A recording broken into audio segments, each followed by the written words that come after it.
My art is to make people smile.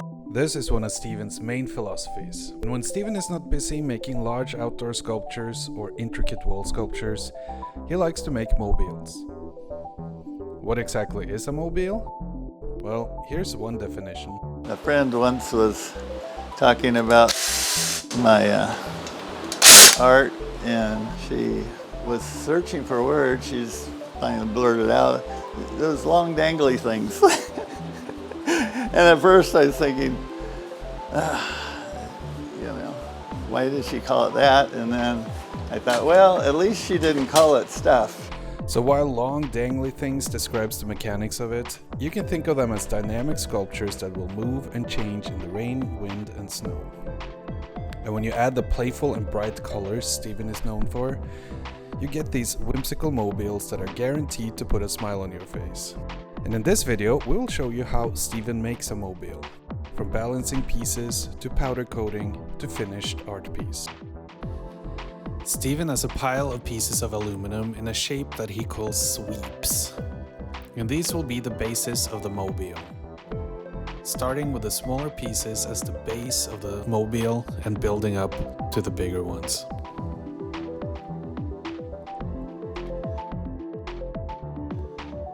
Each piece of aluminum needs to be shaped before they get assembled, because the shape and the arcing of the pieces change the balance point. And at times, as we will see later, Stephen forgets, and this causes problems down the line.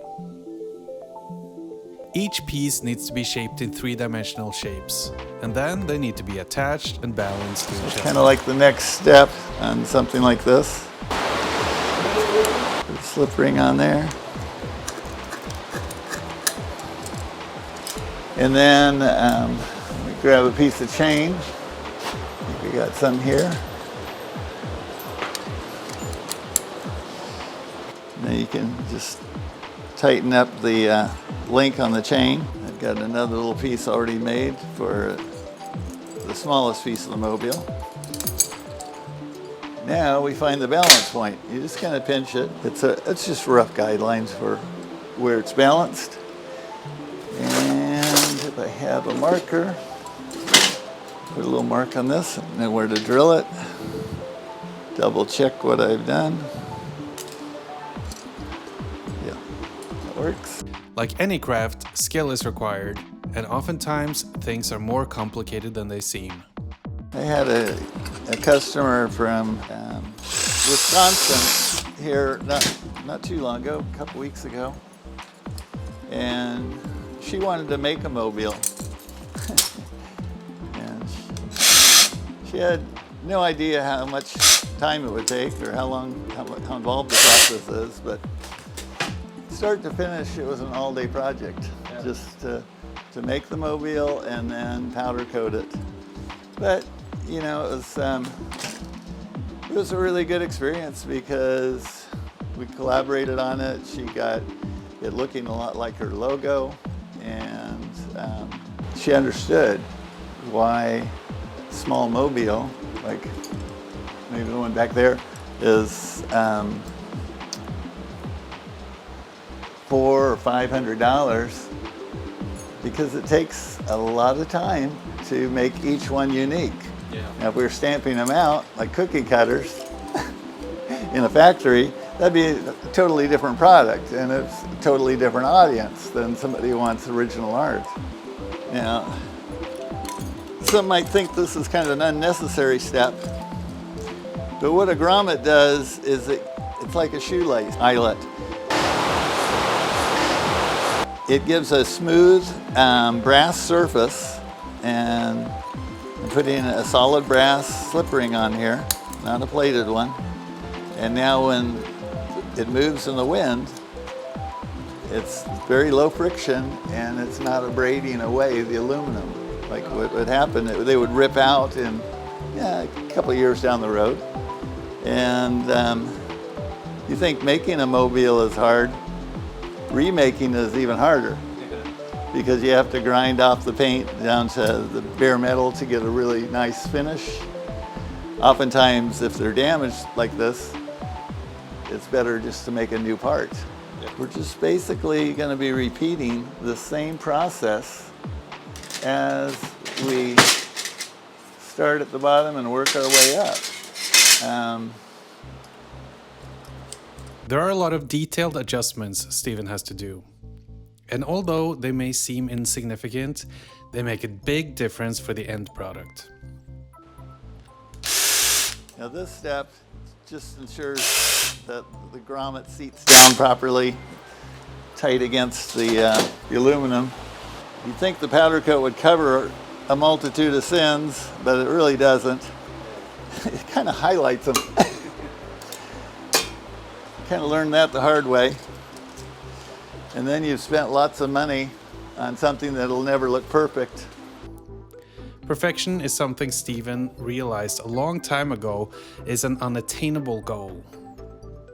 But since perfection is not a goal, it can be tricky knowing when something is good enough.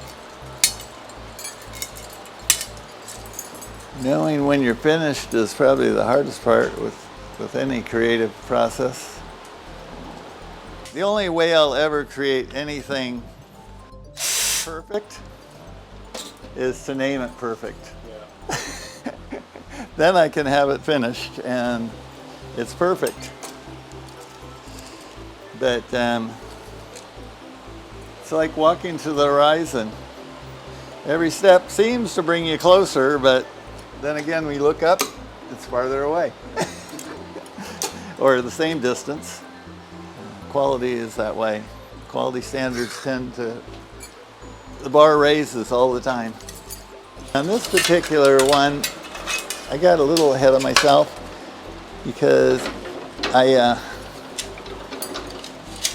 put the grommet in, and I can't roll the grommet through here, so I'll just bring it part way, and now you'll see what happens with the balance. It throws it off a little bit.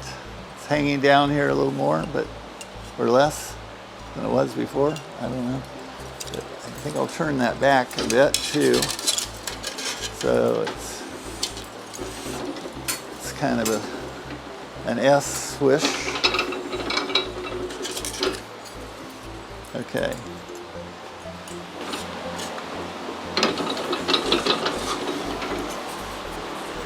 All right, that one's got a lot of movement. Years of experience has taught Steve how to create interesting shapes with the roller, and he knows exactly how to feed the material into it. By not feeding it in straight, you can end up with an oscillating, kind of curving, flowing S that's a little more interesting. One of the things that makes mobiles so satisfying is how they interact with the elements. And Stephen puts a lot of thought in how he can make them move and interact with the elements. One of the other things that makes a mobile a little more dynamic is to have, kind of think of like a weather vane, how it has more surface area on one half than the other, and that tends to make it spin. And the nice thing about a chain, it kind of winds up and stores that energy, and then gravity uncoils the chain when the wind is not as intense. Stephen noticed that his mobile started to look like a school of fish. So inspired by that idea, he ground out a fish and a bird out of the aluminum, and he placed them on the mobile to add some life and familiarity to it. So anyway, I think that is pretty much finished. And when all the pieces are shaped and placed, it's time to add some color. Stephen uses powder coat for all of his sculptures. And normally he sends them away to be powder coated, but when he's working with small components like these, he can do it himself in his studio.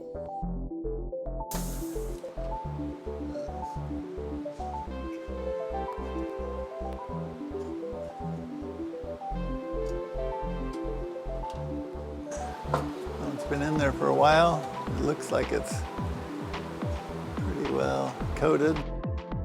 Now Stephen has to change out the color and powder coat the rest of the pieces in various colors, reassemble it, and finally we have a finished mobile.